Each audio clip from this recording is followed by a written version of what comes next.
क्षय विकास को लेकर हम आगे बढ़ाते हैं और वही जो क्षय विकास है वो क्रमशः बढ़ते जाता है। तो कभी बच्चा हीरो बन जाता है, कहीं कोई खलनायक बन जाता है। आदरणीय शर्मा जी प्रथम सत्र में बात किए, वो हमारे छत्तीसगढ़ की पावन धरा के नागौर जिले की बात है, कोई दूर की बात नहीं है। तो जिस तरह से संस्कृति संस्कार आप अपने बच्चों को देना चाहोगे वही वो आगे बढ़ता है। तो सर्वांगीण विकास में चोरी करना हमारा कोई विषय वस्तु नहीं है। अगर वो जाने अनजाने में किसी के कोई पेंसिल भी उठा के ले आए और उस समय सजग प्रहरी होने के नाते पालक ने उसका विरोध कर दिया कि बेटा गलत बात, ऐसा आपको नहीं करना चाहिए, मैं समझता हूं वह जो कृत्य है उसका पुनरावृत्ति वो बच्चा नहीं करेगा।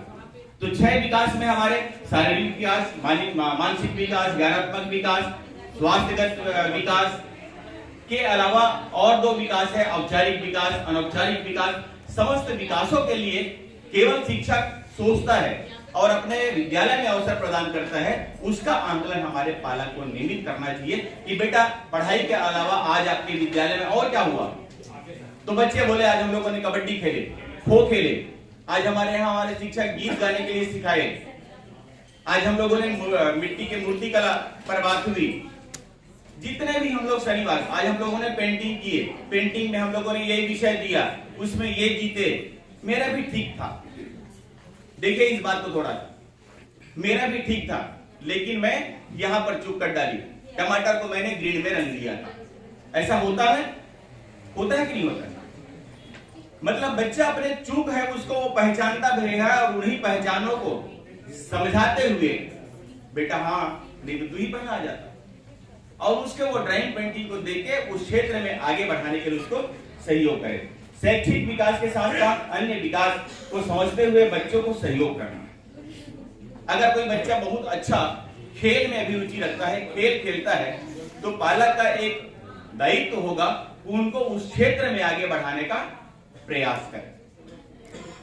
हमारा विद्यालय केवल पढ़ने लिखने पर ही जोर देता है ऐसा नहीं है, पढ़ने के लिखने के अलावा वो जीवन कौशल पर बात करते हैं, जीने की कला सिखाते हैं। इसीलिए हम लोगों ने अगला पॉइंट लिखा है, बुनियादी शिक्षा के लिए पालक अपने घर में ही बच्चों को प्रोत्साहित करें, तैयार करें। बुनियादी शिक्षा का आशय ये है कि अगर मैं 9 हूं और हमारे देश में कुछ जातिगत व्यवस्थाएं भी है, कृषक है तो कृषि की अलग व्यवस्था है, जातिगत व्यवस्था है, कुछ नहीं तो बेटा पढ़ने के साथ साथ इस कार्य को भी कर लोगे तो तुम कम से कम जीवन यापन तो कर सकते हो, अपने परिवार का भरण पोषण कर सकते हो।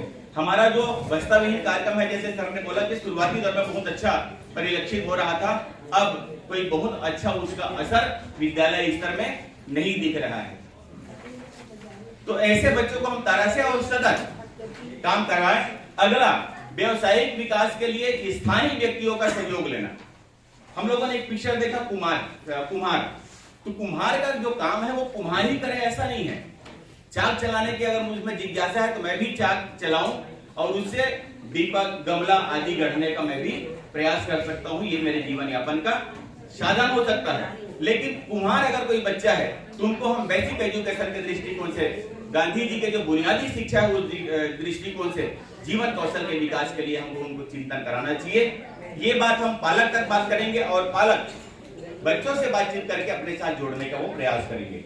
फिर शारीरिक विकास के लिए पोषण युक्त आहार की व्यवस्था करते हुए शासन के सुपोषण योजना संचालित है, ग्रामीण सुपोषण योजना, शहरी सुपोषण योजना। हमारे यहाँ विद्यालय स्तर में जो सुपोषण योजना है उसको हम लोग मिड डे मील के नाम से जानते हैं, मध्याह्न भोजन के नाम से जानते हैं।